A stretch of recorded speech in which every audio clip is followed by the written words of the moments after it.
مكملين مع العملاء. العميل التايه هو مش تايه ولا حاجه، هو كل القصه مش محضر اسئلته.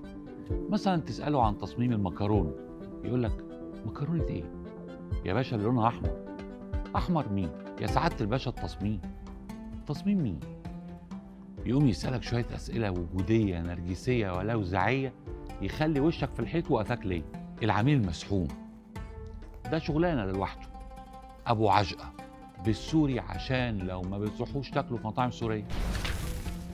العميل المسحوم بيطلب منك 30,000 تصميم في وقت واحد، ضرب ضرب كله مفيش شتيمة. قائمة الأولويات بالنسبة له صفر، وكمان عايزك أنت لوحدك تشتغل له شغله لوحده، يعني ما تفتحش شركة. إرضاؤه شبه مستحيل.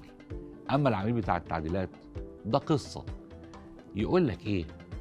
أنتوا هتبعتوا لنا التصميم إمتى عشان نراجعه ونقول لكم فيه إيه عايز يتعدل؟ ما هو مقرر أساسا إن التصميم من الأول عايز تعديل. هو شغلته ياخد التصميم يفرمه يحطه في الغسالة يرجعه لك بايظ.